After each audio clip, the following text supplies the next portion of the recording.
बड़ी खबर उत्तर प्रदेश से आ रही है, जहां पर महाकुंभ को लेकर एक बार फिर से विपक्ष ने सवाल उठाए हैं। शिवपाल यादव ने कहा कि 144 साल का जिक्र ग्रंथों में कहीं नहीं है। महाकुंभ को लेकर सिर्फ पीआर किया गया। ऐसे में सीएम योगी को इस्तीफा दे देना चाहिए।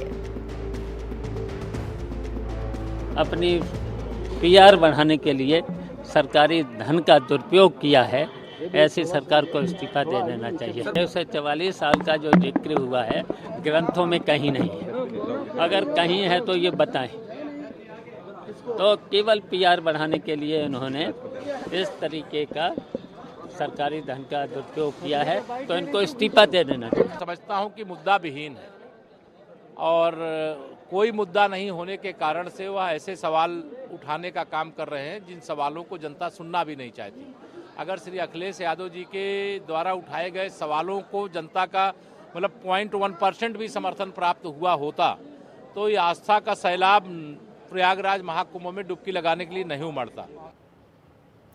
आज से उत्तर प्रदेश विधानसभा का बजट सत्र शुरू हुआ, लेकिन ये हंगामेदार रहा और इसको कल के लिए स्थगित कर दिया गया। महाकुंभ को लेकर लगातार विपक्ष सवाल उठाता रहा और इसको लेकर सदन में खूब हंगामा भी हुआ। अब महाकुंभ के 144 साल को लेकर ये सवाल उठ रहा है। आपने शिवपाल यादव को भी सुना, उन्होंने कहा कि 144 साल का जिक्र किसी ग्रंथ में नहीं है और सिर्फ पीआर किया गया है उत्तर प्रदेश सरकार की ओर से। विपक्ष ने एक बार फिर से सवाल उठाए हैं। आपको बता दें कि अलग अलग मुद्दों पर विपक्ष सरकार को घेरता आ रहा है। इससे पहले सत्र शुरू होने से पहले विधानसभा परिसर में तमाम समाजवादी पार्टी के नेता पहुंचे, उन्होंने खूब हंगामा किया। जिसके बाद जब बजट सत्र की शुरुआत हुई तो ये भी खूब हंगामेदार रहा। यहां पर हालांकि मुख्यमंत्री योगी आदित्यनाथ ने पलटवार भी किया विपक्ष पर, लेकिन विपक्ष लगातार महाकुंभ को लेकर अलग अलग सवाल उठा रहा है। इस बार जो सवाल उठाया गया वो 144 साल बाद आए महाकुंभ को लेकर उठाया गया है। ज्यादा जानकारी हमारे सहयोगी रणवीर सिंह हमें देंगे। रणवीर, विपक्ष लगातार महाकुंभ को लेकर अलग अलग वजह से सवाल उठाता रहा है, लेकिन इस बार ये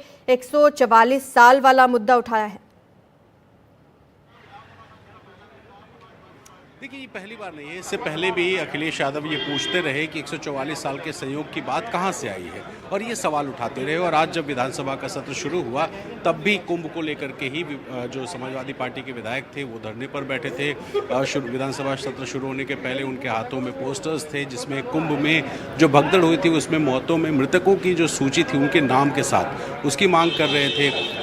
अस्थि कलश वगैरह लेकर के आए थे विरोध जताने के लिए। और उसके बाद जब सदन की कार्रवाई शुरू हुई, राज्यपाल का अभिभाषण शुरू हुआ, तो उस वक्त भी विपक्ष के जो विधायक थे वो लगातार नारेबाजी करते रहे। बहुत छोटा एक संबोधन करके राज्यपाल निकली और निकलने के बाद जब सदन में चर्चा शुरू हुई इस बात की कि एक नई प्रक्रिया, एक नई परंपरा शुरू हो रही है उत्तर प्रदेश विधानसभा में कि इंग्लिश और हिंदी के अलावा अब अवधी में, ब्रज में, भोजपुरी में और बुंदेली भाषा में जो सदस्य हैं वो अपनी बात रख सकते हैं। यानी अब कोई कंपल्शन ऐसा नहीं है कि अगर कोई विधायक भोजपुरी बोलना चाहे या ब्रज में बोलना चाहे तो नहीं बोल सकता है। लेकिन इसको लेकर के नेता प्रतिपक्ष माता प्रसाद पांडे ने सवाल उठाया और उन्होंने कहा कि इंग्लिश की जगह पे उर्दू को शामिल किया जाए और इसको लेकर ही मुख्यमंत्री हमलावर हुए।